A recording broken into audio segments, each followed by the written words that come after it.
Jeremías. La semana pasada estuvimos viendo los primeros 28 versículos del capítulo 7, en los cuales por medio del profeta Jeremías Dios manda a su pueblo a que cambien su conducta, sus acciones, a que dejen la hipocresía porque vienen delante de Dios y creen que por simplemente venir al templo ya con eso todo está bien. Son solamente hipócritas y aparentan ser piadosos, como dice el Señor, pero a Dios no lo pueden engañar porque Él mismo los ha visto. Aprendíamos que nuestro cuerpo, según Dios lo dice, si verdaderamente somos cristianos, es el templo de Dios. Entonces, cuando nosotros hacemos lo que a Dios no le agrada, nos ofendemos a nosotros mismos y ofendemos al templo de Dios que somos nosotros. Por lo tanto, el Señor nos dice, si verdaderamente soy su Dios, o bien para que sea su Dios, obedézcanme. Si no obedeces a Dios, entonces Dios no es tu Dios. Además dijo, con el propósito que les vaya bien, con el fin de que les vaya bien, hagan las cosas que yo les he ordenado. Cuando Dios te reprende a través de la lectura de su palabra o bien a través de un hermano, hermana, líder, etcétera, y no haces lo que Dios te manda, entonces, en vez de avanzar en tu vida espiritual, retrocedes. Y finalmente aprendimos que en Judá la verdad había muerto. Ya no hablaban de Dios. Su hablar era de cosas vanas, mundanas, etc. Después de eso, el Señor da ahora otro mensaje para el pueblo de Judá. Vamos al versículo 29, que es donde comienza nuestra predicación el día de hoy. Le dice Dios a Jeremías, córtate la cabellera y tírala. Eleva tu lamento en las lomas desoladas, porque el Señor ha rechazado y abandonado a la generación que provocó su ira. ¿Por qué el Señor le dice a Jeremías que se corte la cabellera y la tire? Dios quiere de una manera vívida, de una manera a través de un ejemplo que ellos puedan observar, enseñar cosas a su pueblo, y en más de una ocasión Dios lo hace. En esta ocasión hay un sentido muy especial en el cortarse la cabellera. En el Pentateuco, a través de Moisés, Dios enseñó que si alguien, ya sea escogido por Dios o bien de manera voluntaria, decidía que su vida, toda su vida o una parte de su vida, podían ser algunos meses o años, lo dedicaba a Dios. Si él era una persona con una vida dedicada enteramente a Dios, entonces a esa persona se le llamaba nazareo. Un nazareo, entre otras cosas, tenía que tener más cuidado que la gente normal respecto de su dieta. También era importante que no se emborrachara con vino, que no se acercara a muertos, que no tuviera relaciones sexuales, etc. Era algo que Dios había mandado, pero algo que era más visible, porque tú no sabías si la persona tomaba vino o no, si no estabas a la hora de la comida o en alguna reunión. Tú no sabías si tomaba vino o si comía cierta carne o no, etc. Pero algo que era muy notorio era el cabello. Entonces, dejarse crecer el cabello y no cortárselo durante todo su tiempo de nazareato era precisamente porque su vida estaba ofrendada a Dios. Así, por ejemplo, estudiamos el libro de los Hechos hace algún tiempo y vimos, por ejemplo, que Pablo hizo una promesa delante de Dios. Entonces, durante un cierto tiempo él no se cortó su cabello. Era una ofrenda para Dios, él era un nazareo por un cierto tiempo. Pero en el Antiguo Testamento tenemos a un nazareo muy famoso, Sansón. Sansón no se cortaba el cabello porque era nazareo. Después tenemos a Juan el Bautista. También a nuestro Señor Jesucristo, que no se cortaba el cabello porque él era un nazareo. Además era de Nazaret, entonces él era nazareno y era nazareo. Y ahora, ¿por qué, ya una vez esto, por qué Dios le dice a Jeremías, córtate la cabellera? ¿Cuándo un nazareo se cortaba el cabello? Cuando se terminaba su nazareato, cuando la persona ya no tenía una vida dedicada a Dios, ofrecida a Dios. Oye, ¿pero qué no Jeremías tenía una vida santa y él era un santo profeta? Sí. Pero Dios quería mostrar a través de la vida de Jeremías que su pueblo había salido de esa posición especial y única, dedicada a Dios, para ser ahora común. Entonces, Dios le estaba diciendo a la ciudad de Jerusalén, ustedes ya no son ese pueblo especial, han sido degradados, son comunes. La ciudad de Jerusalén es una ciudad común, ya no es una ciudad santa. Algo tremendo. Versículo 30, la gente de Judá ha hecho el mal que yo detesto. ¿Por qué le dice Dios a Jeremías que se corte el cabello? Por esto. Porque también una regla para el nazareo era que si él violaba alguna de las reglas que Dios había puesto, entonces se acababa y tenía que volver a empezar. Si la persona decía, durante 1 año, 2 años, 5 años, te voy a servir exclusivamente, y a lo mejor al año pecaba, decía Dios, córtate el cabello y va de nuevo, empiezas desde cero. Eso es lo que el Señor estaba diciendo a esta parte de todo su pueblo, ahora a Judá. La gente de Judá ha hecho el mal que yo detesto, afirma el Señor. Han profanado la casa que lleva mi nombre al instalar allí sus ídolos abominables. Han profanado. ¿Qué es profanar? La palabra profanar significa usar para uso común algo que había sido dedicado para Dios o había sido santificado. Por eso es que procuramos, por ejemplo, aquí en la iglesia, tener cuidado de qué. Y a mí no me interesa si en otras iglesias lo hacen o no lo hacen. Eso no me importa. Me importa lo que hacemos aquí. Por ejemplo, no podemos decir, bueno, vamos a agarrar estas mesas y vamos a vender quesadillas aquí afuera. No, porque esas mesas ya han sido santificadas.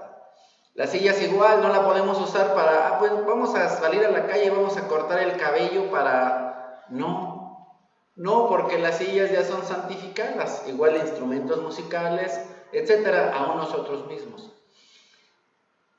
Entonces, la casa que lleva su nombre, la casa en la cual Dios dijo, en esta casa estará mi nombre, esa casa fue profanada, es decir, fue usada ya no exclusivamente para el servicio a Dios, sino para algo terrible. Ya ni siquiera es que estaban los cambistas ahí cuando vino el Señor Jesucristo. Eso es algo que Dios no había pedido, pero bueno, no era tan terrible. Aquí pasó algo horrible. En este templo en el cual estaba representada la presencia de Dios, el pueblo de Judá ofendió a Dios, se enfrentó a Dios y quiso de una manera terrible reconciliar el cielo con el infierno, a Dios con los demonios. En la casa de Dios no podía ni tenía que haber ninguna figura de ningún personaje o ídolo, porque en esa casa se tenía que adorar única y exclusivamente a Dios. Pero ¿qué pasó con el pueblo de Judá? Y esto me recuerda cuando yo era más jovencillo, todavía más.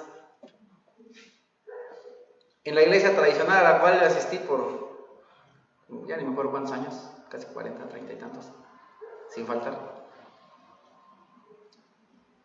Era muy común llegar y ver muchas figuras.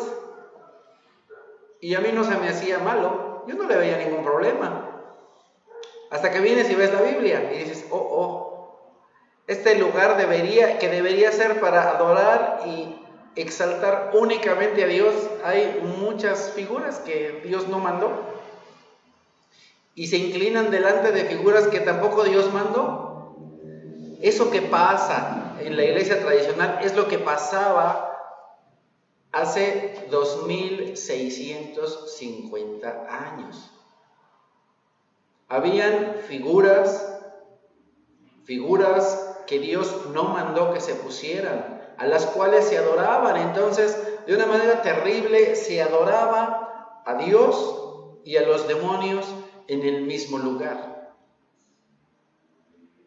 ¿Por qué se acabó el nazareato? ¿Por qué este templo ya no era un templo santificado? Porque el pueblo de Judá lo profanó.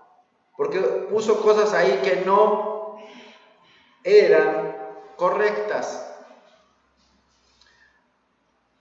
Además construyeron el santuario pagano de Tofet en el valle de Ben Hinnom para quemar a sus hijos y a sus hijas en el fuego, cosa que jamás ordené ni me pasó siquiera por la mente. En este lugar llamado Ben Hinnom, ahí construyeron un templo exclusivamente para Moloch. Mira nada más que contradictorio. El pueblo de Judá hace un templo para Moloch, pero el templo de Dios lo llenan de un montón de porquerías. Yo no sé, no he investigado si en ese templo de Tofet habían otros ídolos, pero mínimamente había una estatua enorme de Moloch ahí en ese templo. Por eso llegarán días, afirma el Señor, cuando ya no lo llamarán más Tofet ni valle de Ben Hinnom, sino valle de la matanza. Y a falta de otro lugar, en Tofet enterrarán a sus muertos. Versículo 32 nos dice primeramente que en ese valle se enterrarán a sus muertos.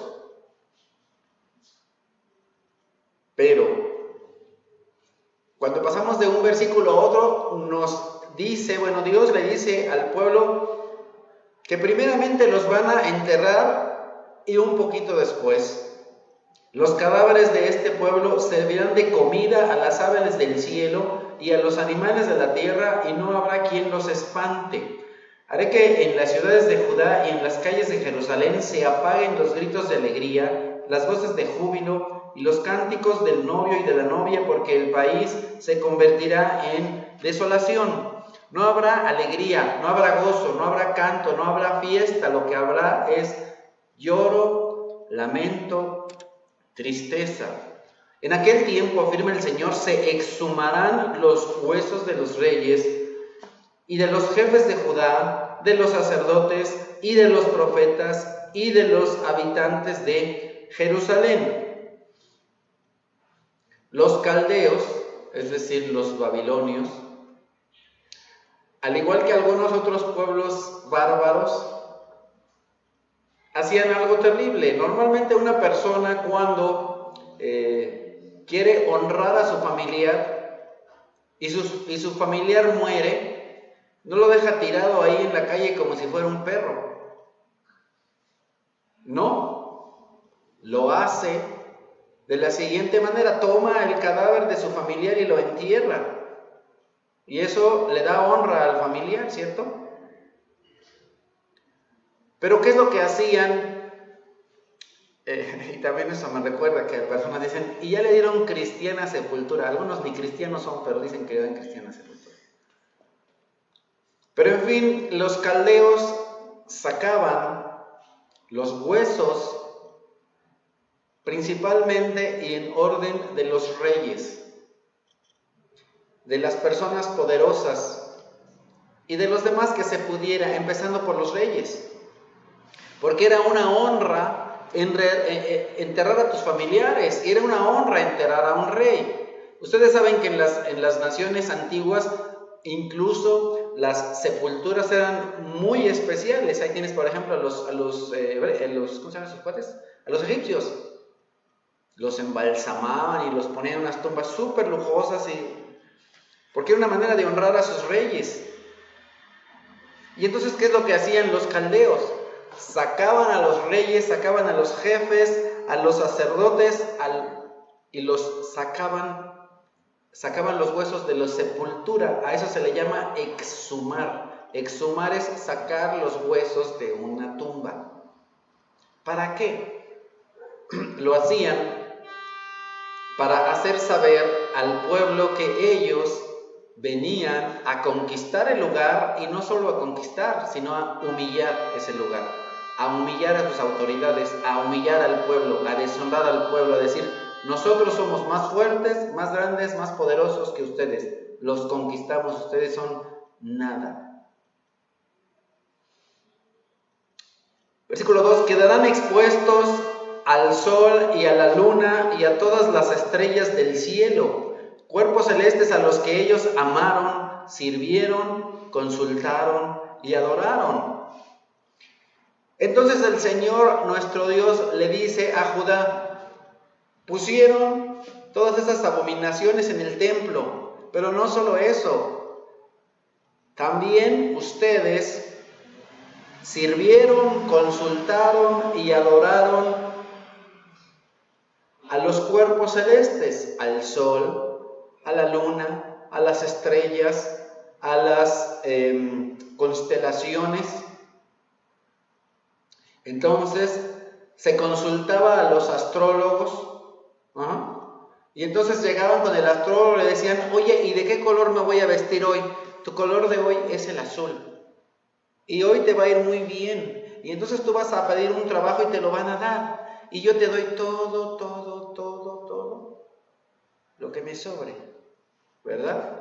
Eso es lo que les decían los astrólogos de hace tiempo, y todavía hace algunos años lo siguen haciendo, ¿verdad? Les dan todo lo que les sobra y les quitan todo, la lanita. Eso pasaba. No es nuevo, pero es algo que el Señor prohibió. Desde que sacó Dios a su pueblo de Egipto, les dijo: no consultarás a ningún tipo de adivino, ni los que leen el futuro, ni etcétera, ni a los que consultan las estrellas, astrólogos, nada del signo del zodíaco, ni nada de esas cosas, porque eso es algo que Dios detesta. Entonces, no es de Dios que tú digas de qué signo del zodíaco eres, o que le preguntas: ¿y de qué signo eres? Pues yo soy del signo de Dios porque soy cristiano y Él ha puesto un sello en mí. Ese signo soy signo Cristo. Yo sé que tú eres del diablo, ¿verdad? Pero yo soy de Dios. Y entonces a aquellos a los cuales consultaron, sirvieron, adoraron, iban ahora a quedar expuestos. Dios les dice: ustedes son nada, y esos cuerpos a los cuales ustedes adoran son nada. No se les recogerá ni se les enterrará, como estiércol quedarán sobre la faz de la tierra. Qué tremendo es Dios, ¿no? Que de pronto Dios te diga: vas a quedar como estiércol en la tierra. Dios es tremendo, ¿verdad? Mira hasta qué punto el pueblo de Judá lo hizo enojar, como para que le diga a la gente: vas a quedar como estiércol ahí en la tierra. Yo hace un rato dije como un perro, ¿verdad? Pero Dios dice como estiércol. En todos los lugares por donde yo los disperse, a los sobrevivientes de esta nación malvada que hayan quedado, preferirán la muerte a la vida. Lo afirma el Señor Todopoderoso. Cuando una persona tiene un dolor muy grande, cuando le duele a alguna parte del cuerpo y el dolor no para, cuando tiene una enfermedad terrible cuando tiene una deuda a lo mejor terrible, no sé, un problema gravísimo, muchas personas desean ya de plano morirse. Entonces es lo que dice aquí el Señor.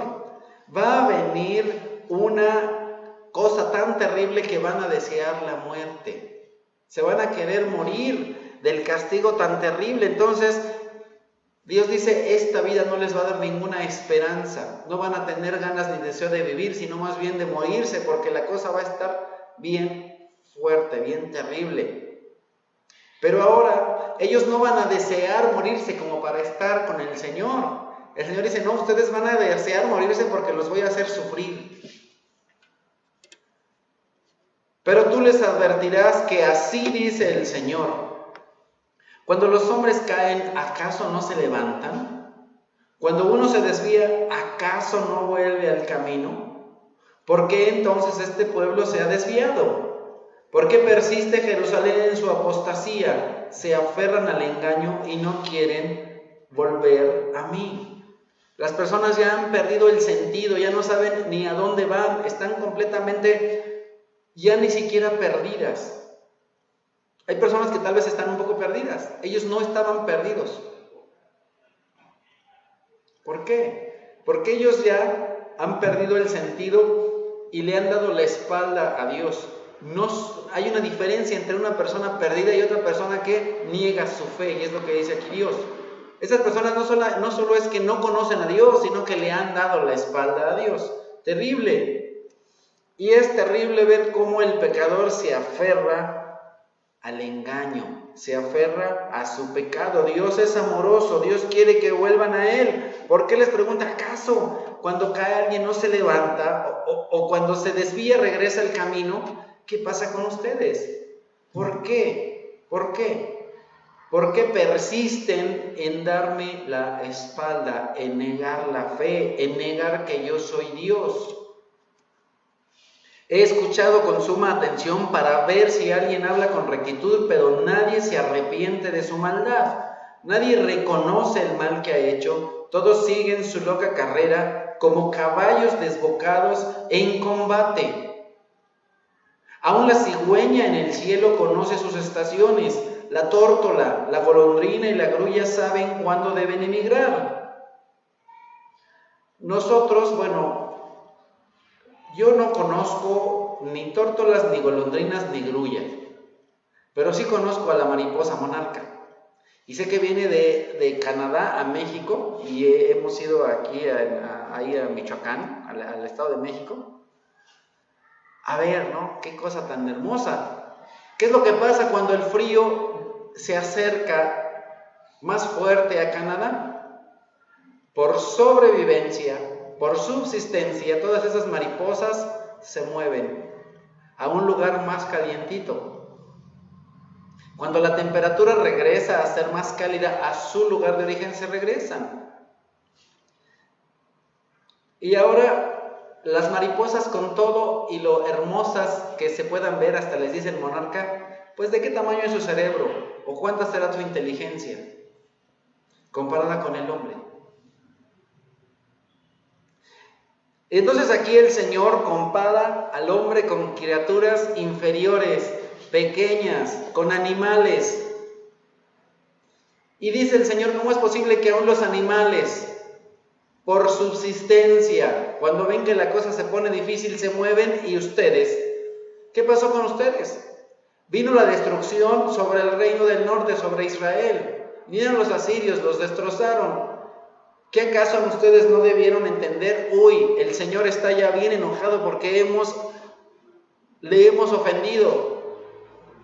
¿Y qué hacen?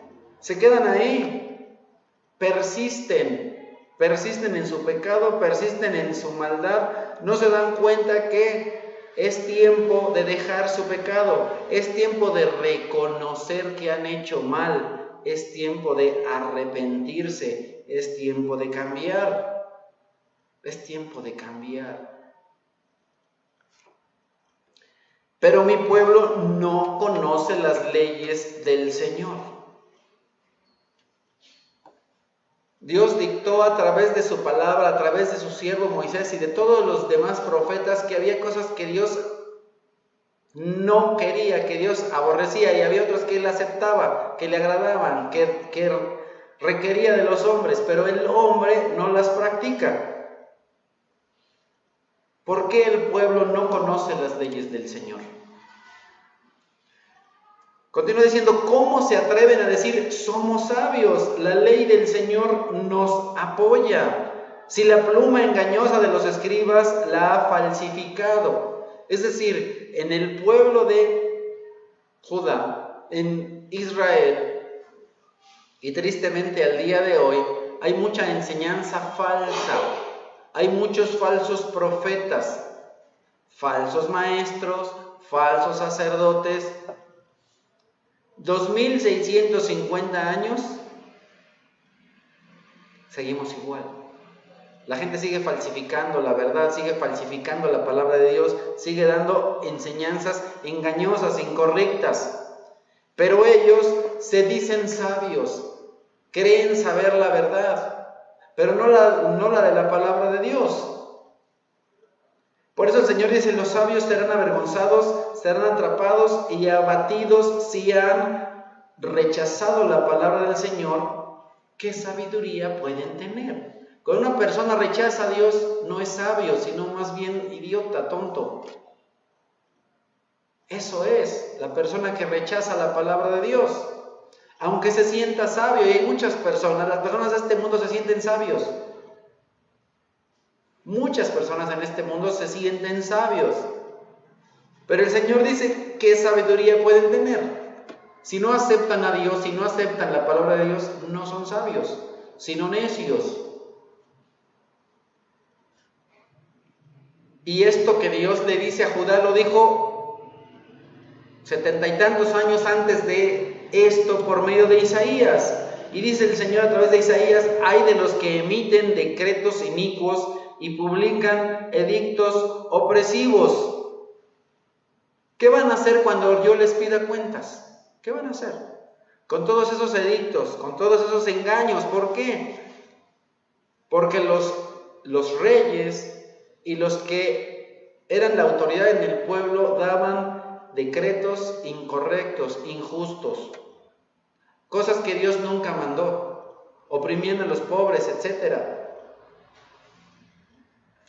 También el Señor Jesucristo nos dice, y lo encontramos en el Santo Evangelio según San Mateo, en el capítulo 23, respecto de los escribas y fariseos,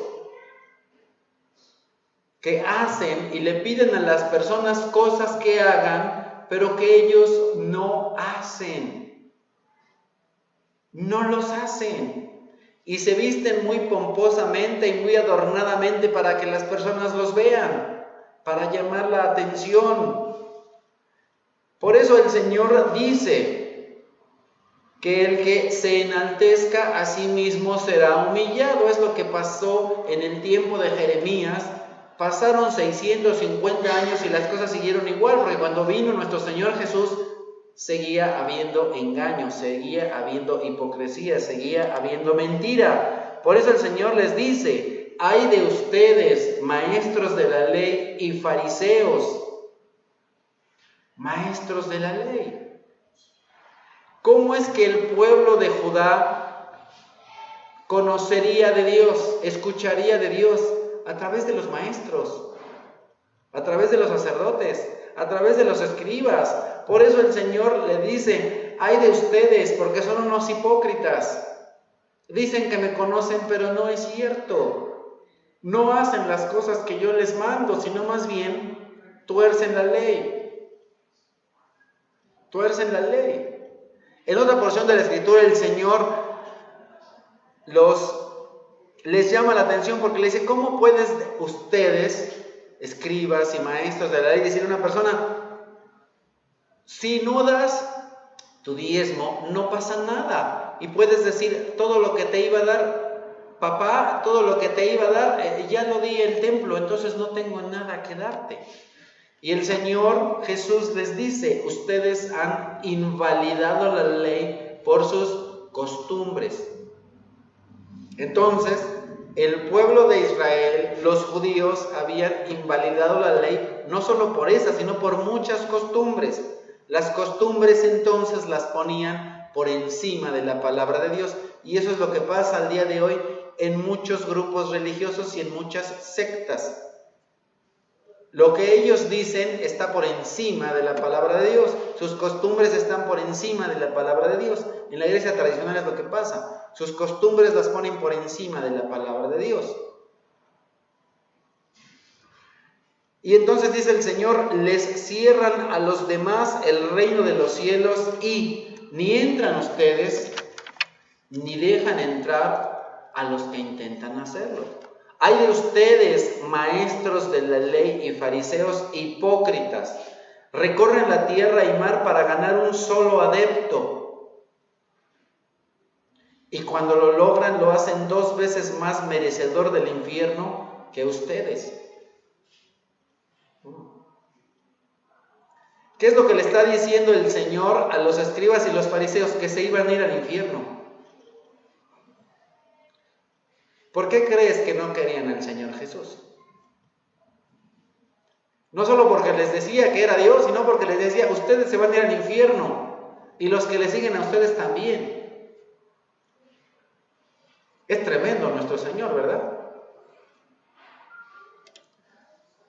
Por eso, regresando a Jeremías, por eso entregaré sus mujeres a otros hombres y sus campos a otros dueños, porque desde el más pequeño hasta el más grande todos codician ganancias injustas, desde el profeta hasta el sacerdote todos practican el engaño. ¿Quién esperarías que enseñara a la gente lo bueno, la verdad, lo correcto? Los profetas y los sacerdotes. ¿Pero qué es lo que hacían? Engañaban a la gente, los sacerdotes y los profetas engañosos. Al día de hoy hay un montón. O si el Señor me dijo, llegas a iglesias que se dicen cristianos, es que el Señor me dijo que te va a ir muy bien, y Dios me dijo que vas a tener un trabajo, y Dios me dijo que vas a tener un coche, y Dios me dijo. Es lo que la gente quiere escuchar y esos lugares están repletos. ¿Por qué? Porque ahí están las personas escuchando lo que quieren oír. Que no es la palabra de Dios, es lo que quieren oír, son los deseos de su corazón engañoso. Y continúa diciendo, curan por encima la herida de mi pueblo y les decían paz, paz, shalom, shalom. No es solo shalom, sino shalom, shalom, paz, paz. Pero no hay paz, no hay paz. Eso es lo que hacen los falsos profetas, mienten, te dicen que te va a ir bien, te dicen, no se preocupe, vamos a orar por su familiar y mañana se va a sanar. Es más, yo declaro en el nombre del Señor que su familiar está sano. Yo declaro en el nombre del Señor que mañana va a salir del hospital y yo declaro. ¿Qué son esos? Falsos profetas. Engañan a la gente diciéndoles que la cosa va a estar bien, cuando no. Cuando no. ¡Qué terrible! A veces me preguntan, oiga hermano, ¿verdad que mi hijo se va a sanar? Pues eso yo no lo sé porque yo no soy Dios. Lo que puedo hacer es pedirle a Dios que le ayude y que tu hijo se sane. Pero todavía más, que lo acepte y que se vaya al cielo. Espero que esta enfermedad no sea de muerte, pero si es de muerte, que se vaya al cielo y que se vaya con el Señor. Y allá no va a tener enfermedad, ni llanto, ni nada.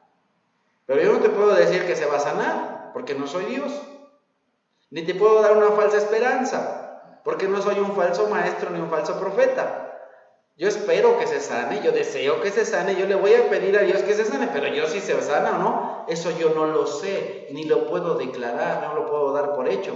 No lo sé, no lo sé. Pero hay muchos falsos maestros hoy, igual que hace 2000 años y igual que hace 2650 años.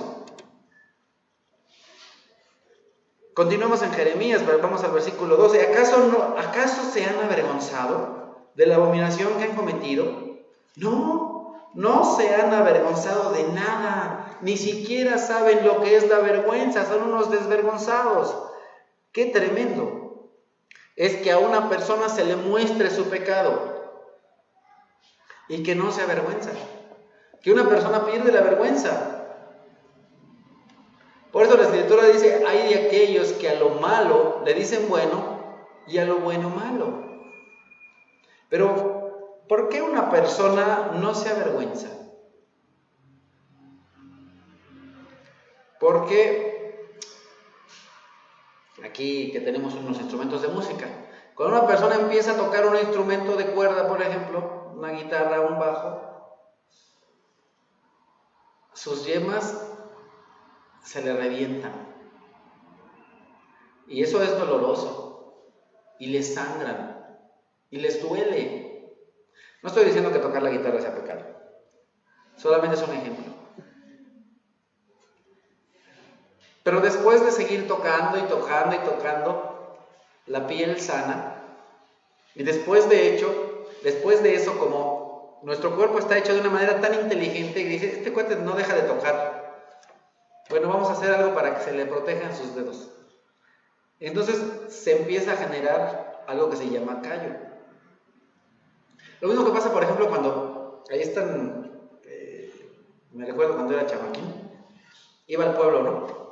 Y entonces tú veías como las tías agarraban las tortillas así, pero calientes, y le daban vuelta, y qué volteador, ni qué nada, no, le metían la mano así. O agarraban la olla de los frijoles, así que estaba en la leña, y la agarraban así, no agarraban un trapo ni nada, no, agarraban y la metían, y tú dices, ¿cómo le hace? Sus manos ya habían perdido esa sensibilidad. Cuando una persona está expuesta a algo por mucho tiempo, pierde la sensibilidad. Cuando una persona está muy expuesta a la pornografía, pierde la sensibilidad a la pornografía. La primera vez que la ve dice, no me vayan a cachar, ¿no? Y si lo cachan, uy, le duele. O si sabe que viene, ay, le duele. Pero después la ve, y la ve. O el que dice groserías, ¿no? Dice groserías. Y dos. Y dice 3 y dice un montón de groserías. Y ya no le duele, ni siquiera lo ve como grosero, lo ve como normal. Y entonces ahí tienes al papá con el niño y le dice, a ver hijito, y el chamaquito no siquiera puede hablar, no puede ni siquiera decir una frase de 3 palabras juntas. Y entonces le dice el papá, a ver hijito, di, y el niño dice, a ver hijo, di, y el niño, una grosería, ¿no? Y los padres se enorgullecen. Y entonces eso ya ni siquiera les es molesto. Hace algún tiempo, si tú eres parte de una familia que si no es temerosa de Dios, al menos tiene buenos principios. Yo recuerdo que si de pronto eras chamaquito y decías una grosería y la decías enfrente del papá, el papá te volteaba un sopapo que hasta allá ibas a dar. Entonces cuidado con decir groserías enfrente de los papás. Te daba temor, te daba vergüenza. Oh, ya me cacharon. Pero ¿qué es lo que dice el Señor aquí? Ya no se avergüenzan, son insensibles al pecado. Entonces cuando una persona peca, y peca, y peca, y peca, ya no le da vergüenza. No se avergüenza. Es un desvergonzado, perdió la vergüenza.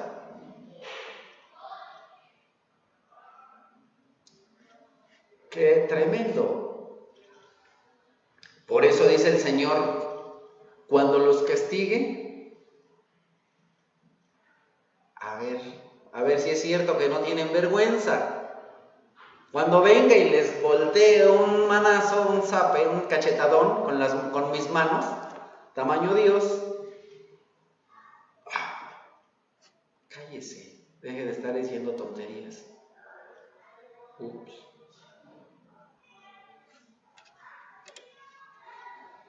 Continúa diciendo, cuando quiero cosechar, afirma el Señor, no encuentro uvas en la viña, ni higos en la higuera.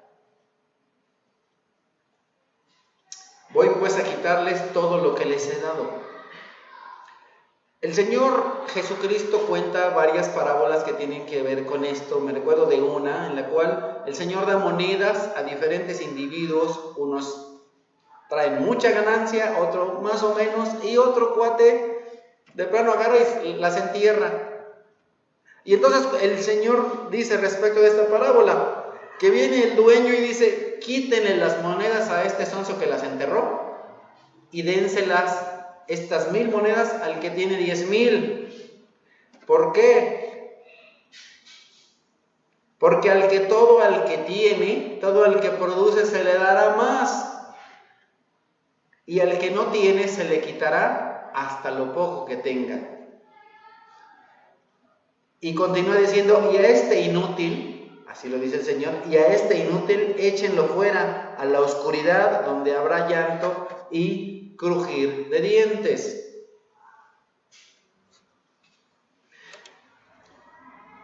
En Juan capítulo 15 el Señor Jesucristo dice, yo soy la vid verdadera y mi Padre es el labrador. Toda rama que en mí no da fruto, la corta, pero la que da fruto, la poda, la cuida, para que dé más fruto todavía.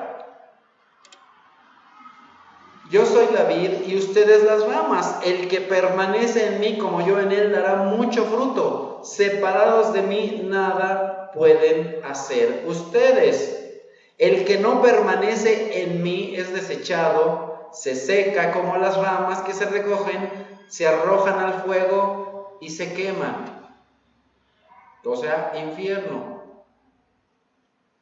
¿Qué es lo que pasaba con el pueblo de Judá? Se habían separado de Dios.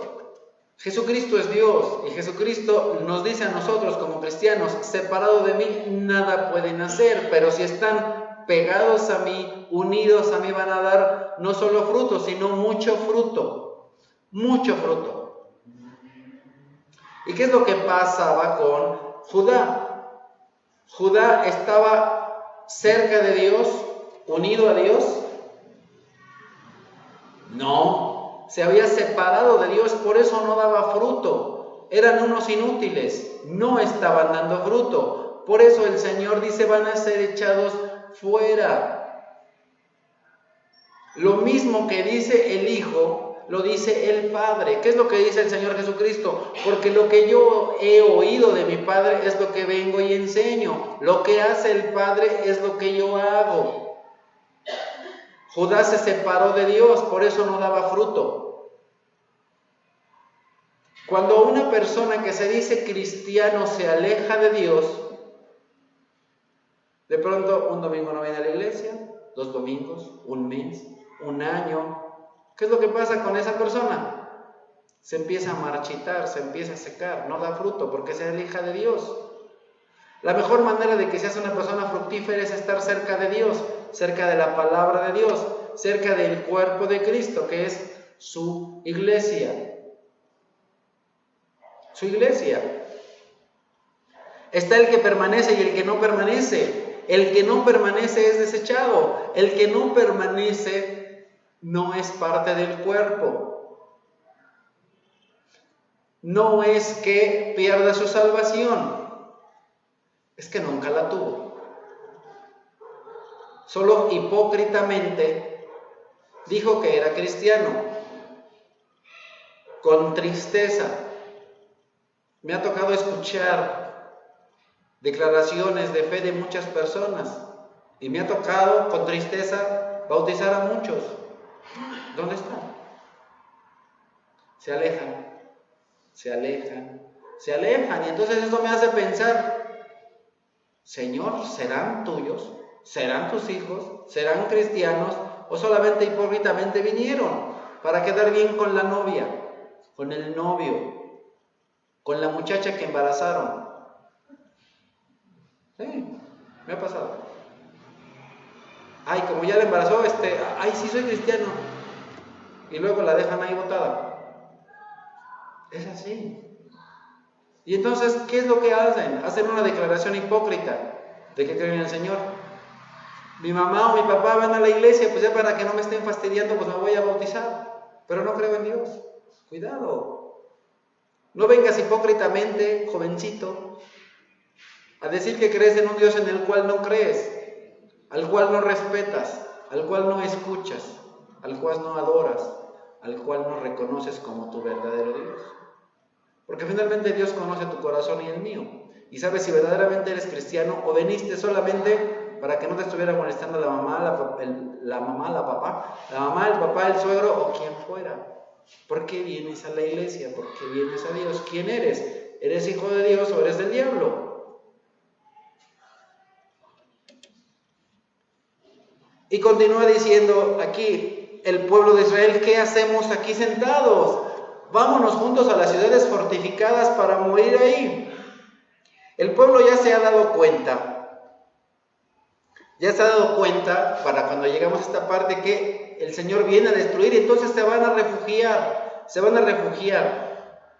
en eso que ellos piensan que iba a ser su refugio. Pero cuidado, ¿que no acaso varios años antes? Porque aquí cuando habla Jeremías nos parece como que apenas fue un día, y apenas esto lo dijo la semana pasada. No, ya pasaron varios días, tal vez meses, cuando el Señor les dijo: vayan y refúgiense en Jerusalén. ¿Lo hicieron? No. Y ahora sí dicen: ahora sí vámonos a refugiar. Lástima, ¿no?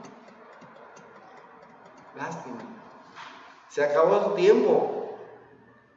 Así como en la piñata, ya le diste uno, ya le diste dos, ya le diste tres y tu tiempo se acabó. O sea, no le atinaste. Diste palos de ciego como en la piñata, le pegaste a todo, pero no lo hacías de la manera correcta. Entonces, aunque se vayan a refugiar, ahora ya no les sirve de nada, porque no es cuando tú quieras, es cuando Dios te lo pide. Es importante que aprendamos también eso. El Señor dice: ve a hacer esto, y no lo haces, ahora sí lo voy a hacer. No. Eso también pasa, por ejemplo, en los ministerios.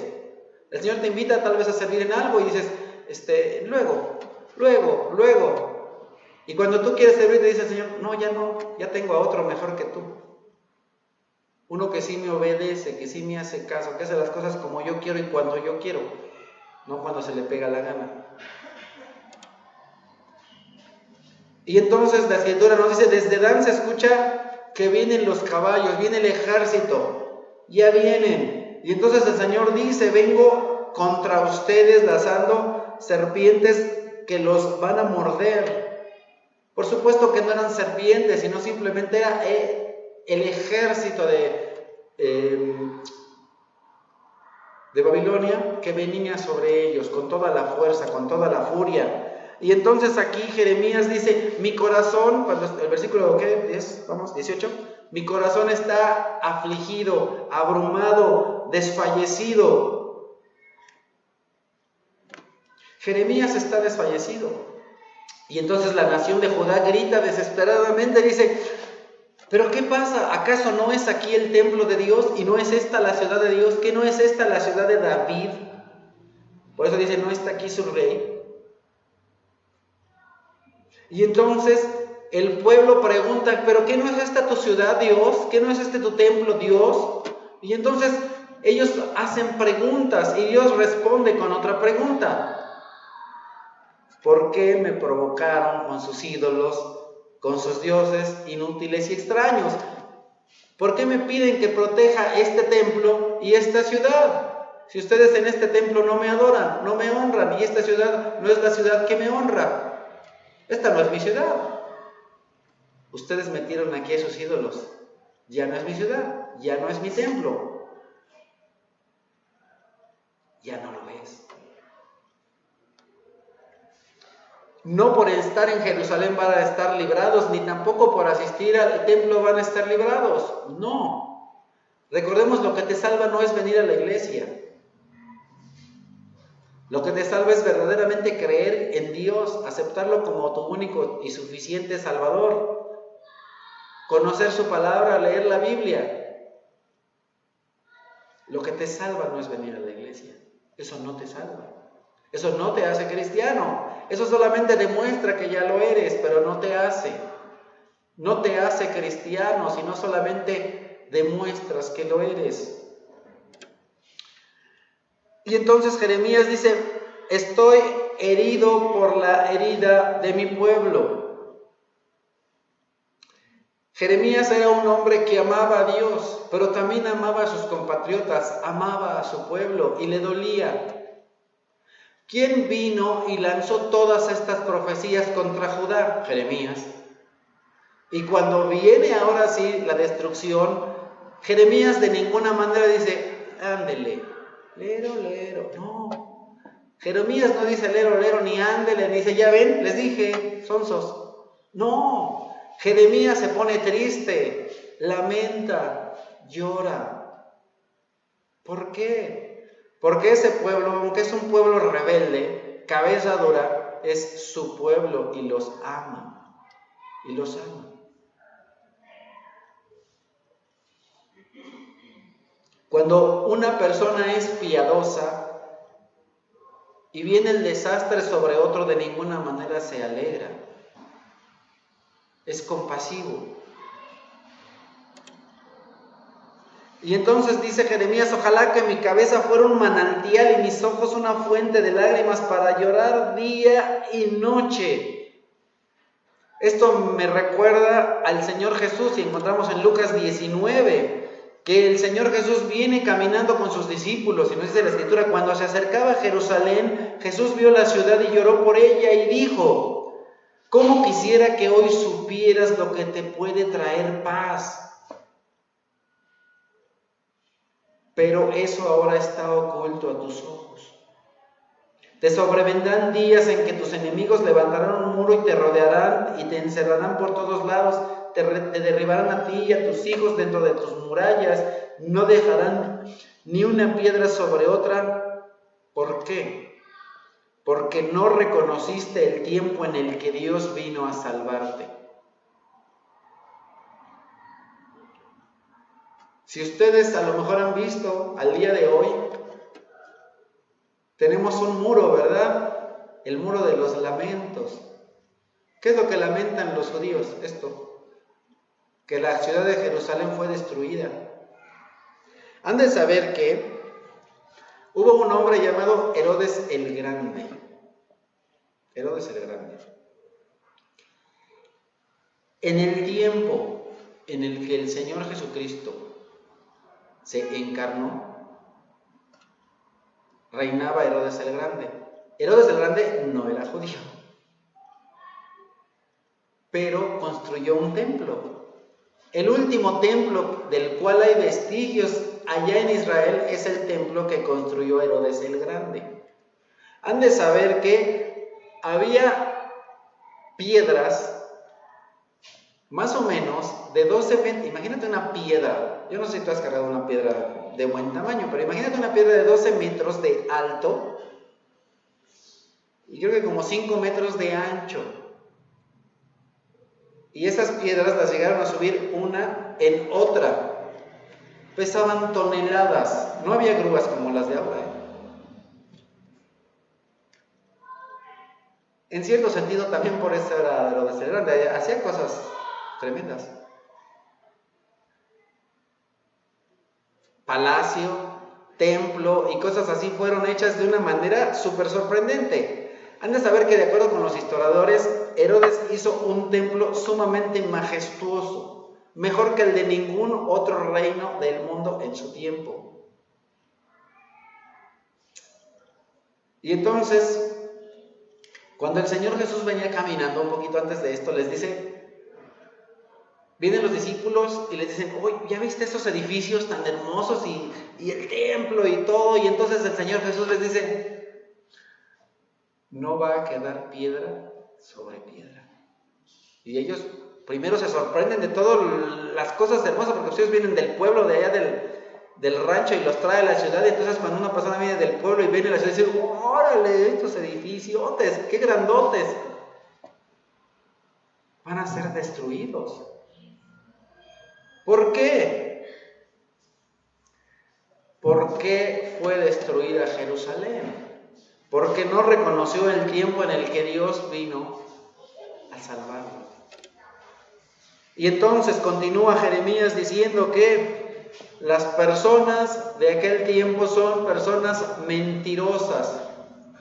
Dicen mentiras, no se hablan con verdad, y al final del versículo 5 dice, y pecan hasta el cansancio. O sea, pecan y pecan y pecan y se cansan de pecar.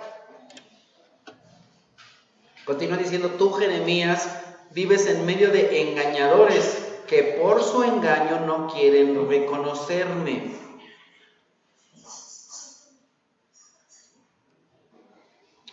Por eso, dice el Señor, voy a refinarlos, a ponerlos a prueba.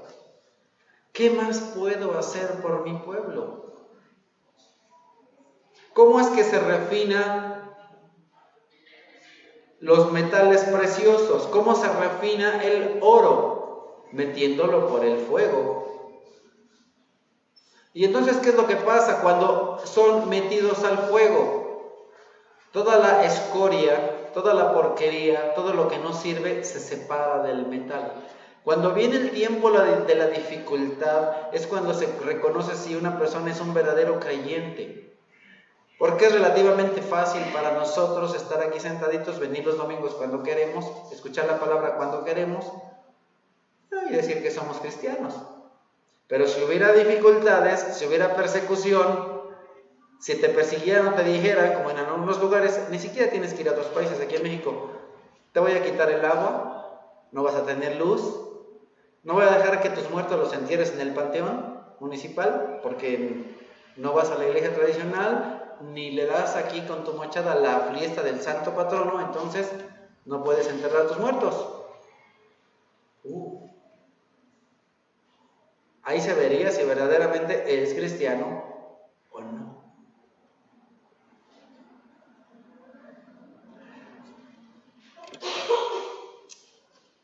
Y el Señor nuevamente dice, y no los he de castigar por esto. ¿Por qué? Por sus mentiras. Entonces, ¿sí se dan cuenta cómo el Señor le dice a Jeremías por qué su enojo y por qué el castigo? Ahora, ¿por qué Dios los va a castigar? Porque son mentirosos. Porque con sus palabras dicen mentiras. Y continúa diciendo, ¿acaso no he de vengarme de semejante acción? Y nuevamente Jeremías, otra vez, dice, lloraré y gemiré.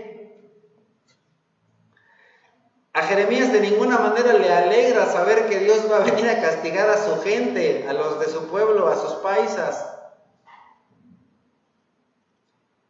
Y termina diciendo después de eso, el Señor, voy a convertir en un montón de ruinas a esto que es una guarida de chacales.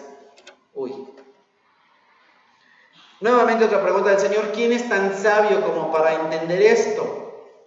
Porque esto que está diciendo Jeremías en este libro no es algo que se quedó callado, es algo que fue a decirle al pueblo, y lo fue a decir al pueblo, y le fue a decir al pueblo. ¿Tú crees que la gente del pueblo quería a Jeremías? ¿Y el rey quería a Jeremías? Más adelante vamos a ver qué acciones tomó el rey en contra de Jeremías, hoy no. Pero la gente no entendía eso. ¿A quién le habló el Señor para que lo anuncie? ¿Por qué está arruinado el país, desolado como un desierto? ¿Por qué? ¿Por qué? O sea, a ver, pongan atención. Si son inteligentes, pongan atención. Les voy a decir por qué. Versículo 13. Ellos abandonaron la ley que yo les entregué, no me obedecieron, ni vivieron conforme a ella, siguieron la terquedad de su corazón. Se fueron detrás de los Baales, así como sus antepasados. Entonces la destrucción ha venido porque ellos no tomaron verdaderamente a Dios como su rey. El pueblo de Israel querían ser como los demás pueblos. ¿Te acuerdas? ¿Qué fue lo que le dijeron a Dios a través de Samuel? Queremos tener un rey como los otros pueblos. ¿No? Como los otros pueblos. Queremos tener las mismas fiestas sexosas como las de los otros pueblos. Queremos andar en borracheras y en bola de cosas incorrectas y morales como los otros pueblos. Queremos tener esposos o esposas como los otros pueblos.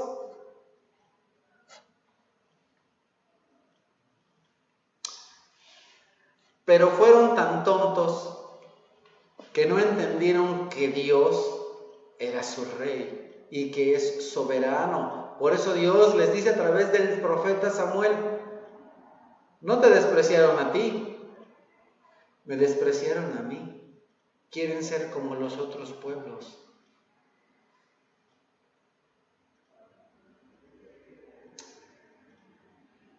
Algunos israelitas, por ejemplo, cuando Dios los sacó, ya ni siquiera en el tiempo de Samuel, nos vamos más atrás, cuando el Señor los sacó con todo el despliegue de poder de Egipto y les dijo, yo los voy a llevar por Egipto. Y iban ahí, y algo muy sencillo y muy simple, les dijo, no se preocupen de qué van a comer.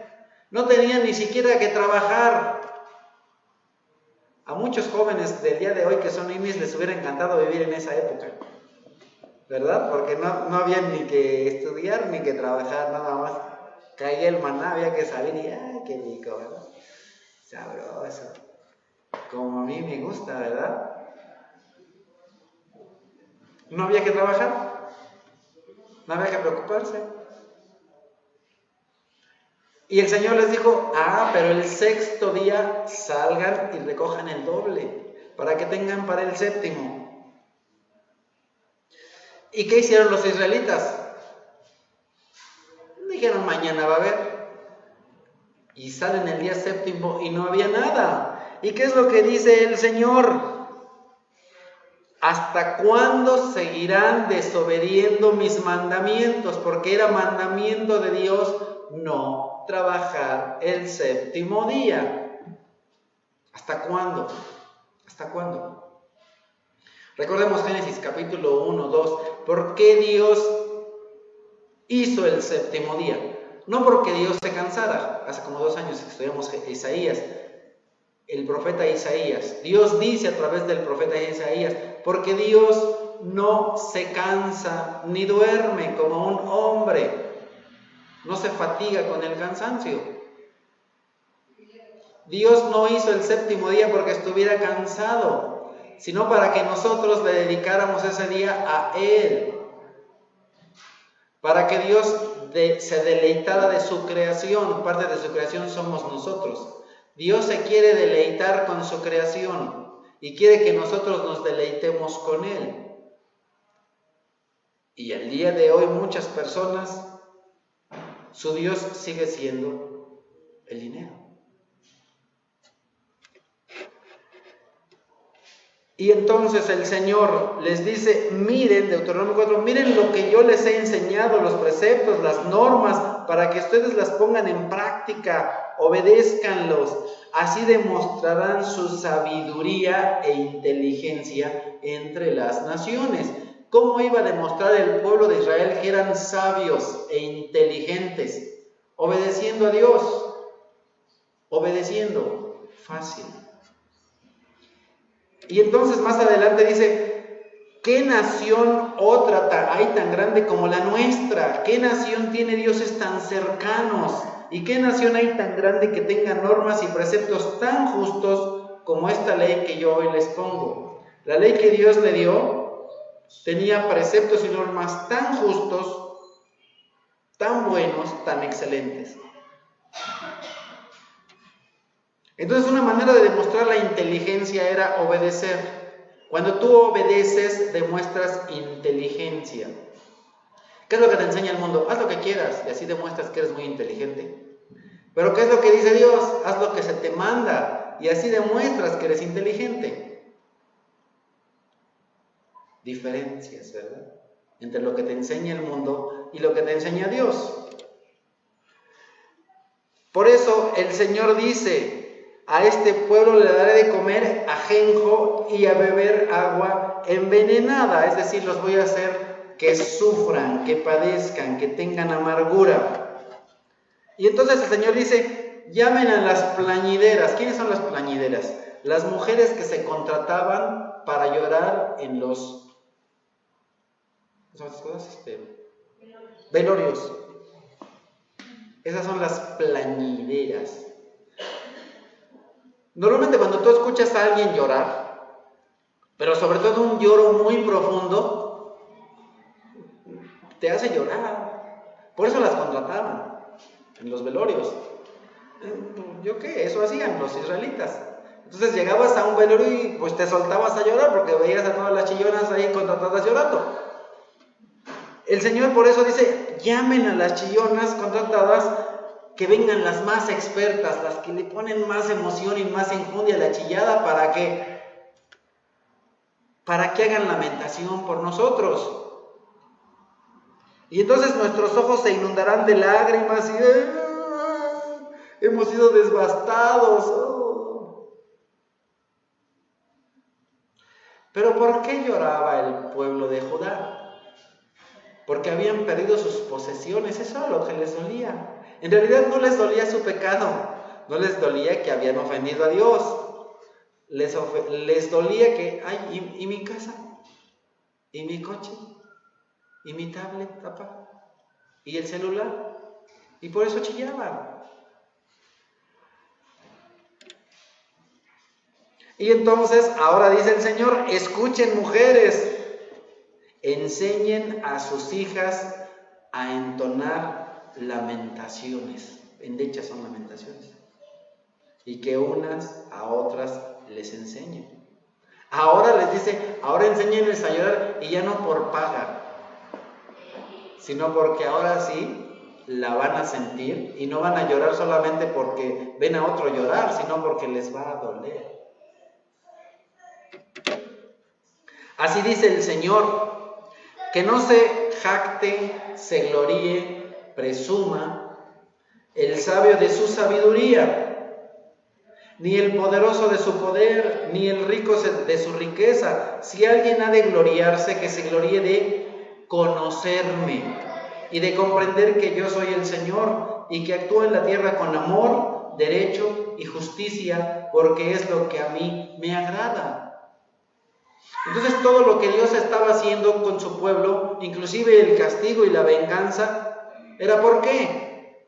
Por justicia, por derecho, y lo hacía por amor.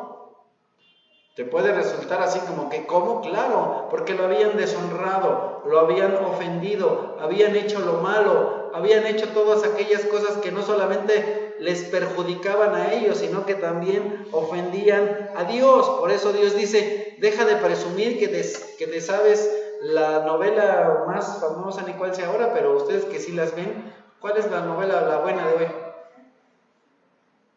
No te gloríes porque, mira, yo ya me toco esta, y ya fuiste al concierto de los, ay, ya fui, ay, ya viste este, y ya, no. Si vas a presumir, no va a ser ni de tu carrera, ni de tu título, ni de tu coche, ni de tu casa, ni de tus hijos que se portan re mal, pero tú dices que se portan bien. Si te vas a gloriar de algo, es de que conoces a Dios. Ahora recordemos que la palabra gloriarse quiere decir no solamente presumir, sino también darse a conocer. Si vas a ser conocido por algo, que seas conocido porque tú conoces a Dios. Que cuando te ven dicen,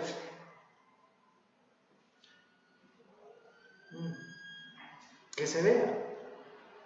Tienes que ser diferente.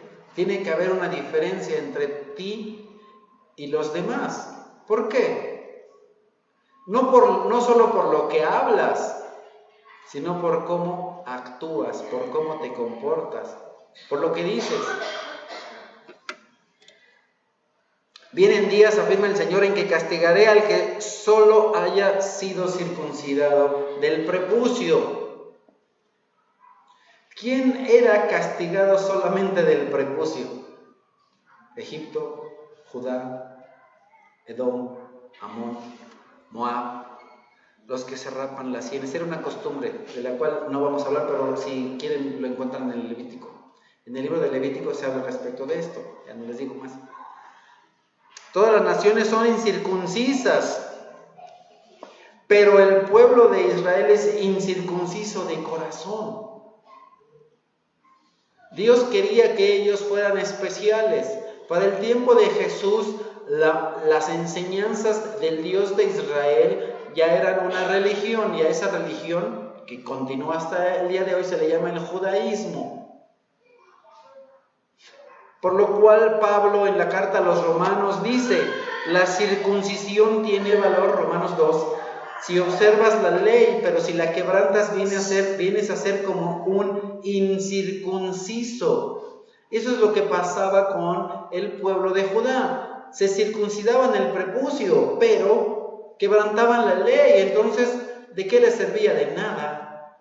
De nada.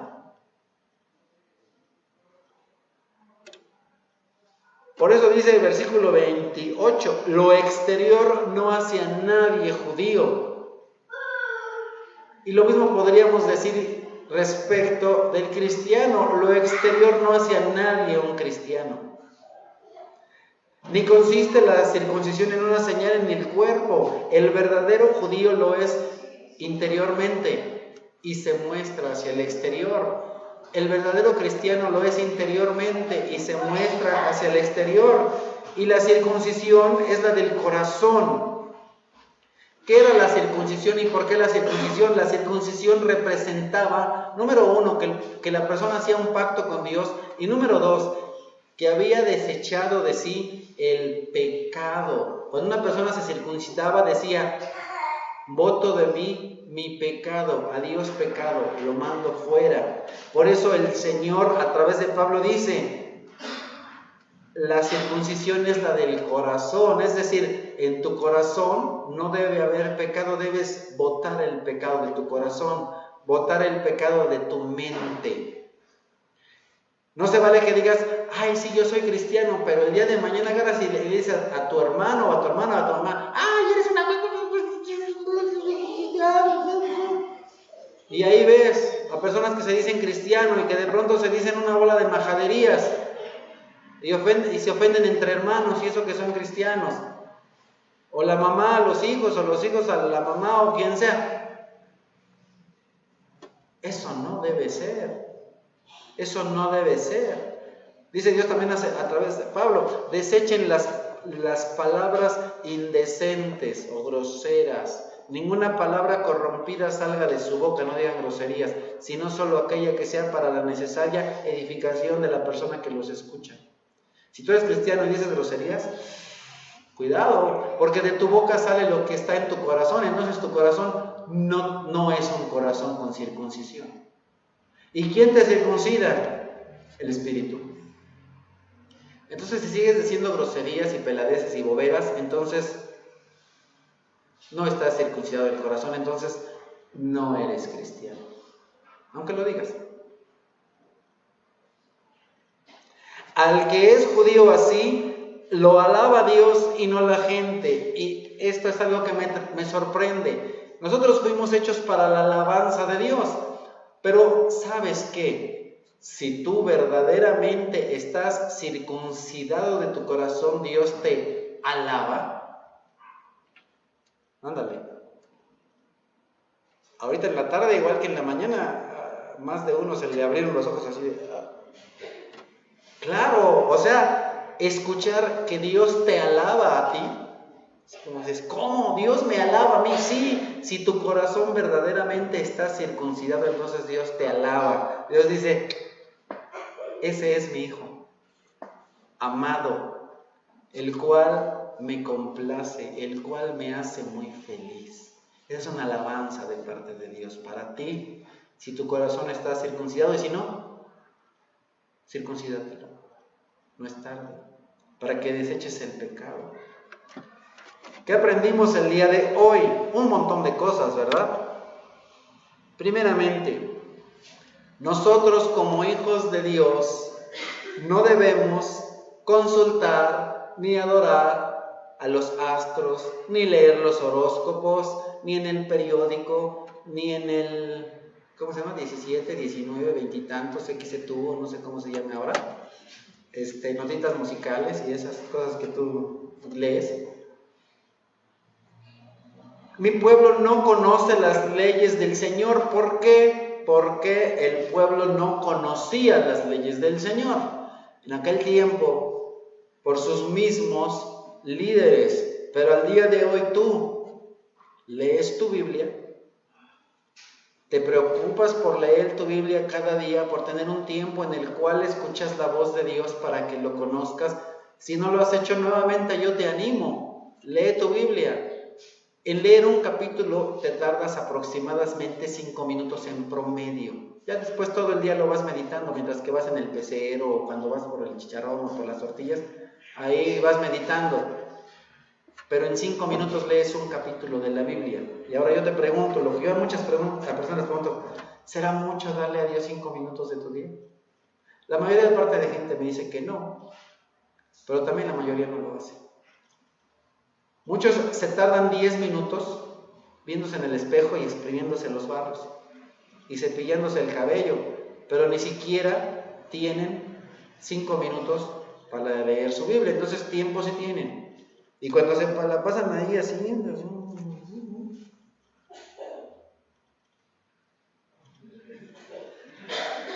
5 minutos, 10 minutos, 20 minutos, media hora, sí tienen tiempo.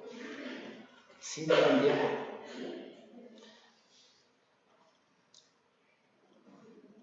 Pero mi pueblo no conoce las leyes, entonces nuevamente yo te invito, te animo. Yo te animo, pero Dios te ordena, conócelo. Si tú rechazas la palabra de Dios, ¿qué sabiduría puedes tener? Las personas del mundo se jactan de su sabiduría, pero tú ya no eres del mundo, tú ya fuiste comprado por precio. Las personas que pecan por el engaño no quieren reconocer a Dios, ni quieren reconocer su pecado. Entonces las personas que no conocen a Dios, que no son sabios, son engañados y por ese mismo engaño no quieren reconocer a Dios en su vida. Abandonan la ley y siguen en la terquedad de su corazón, siguen en su pecado. Nuevamente casi el mismo mensaje que dio Dios antes, se vuelven atrás, se aferran de su pecado, se agarran de su pecado. Y si tú haces eso, entonces lo que Dios traerá para ti, igual que para Judá, es amargura, dolor, tristeza, muerte. Pero Dios no quiere eso. ¿Qué es lo que Dios quiere? ¿Qué es lo que Dios manda? Si alguien presume, si alguien se gloría, si alguien es conocido, que sea conocido porque me conoce, porque comprende que yo soy el Señor, es decir, el dueño, el que manda, el creador, que actúa en la tierra con amor, derecho y justicia. Dios no es injusto, Dios no es un Dios malo, Dios es un Dios justo, bueno, que hace las cosas correctas y de manera justa.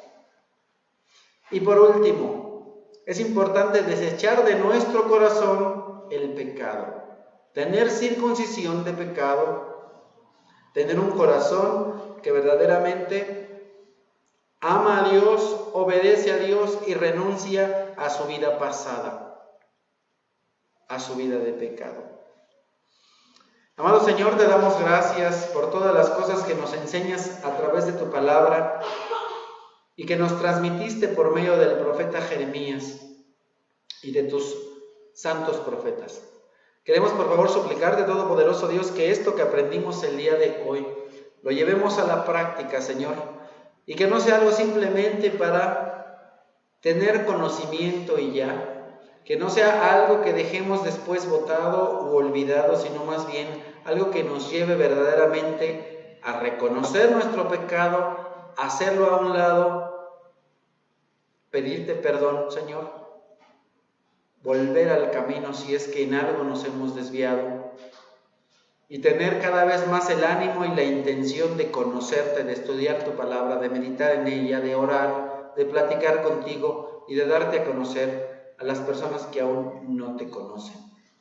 Señor, te suplicamos, por favor, que con el poder de tu Santísimo Espíritu hagas esto posible en nuestras vidas. Te suplicamos esto, Señor, porque sabemos que tú actúas en esta tierra con justicia, con misericordia y con amor. Amén.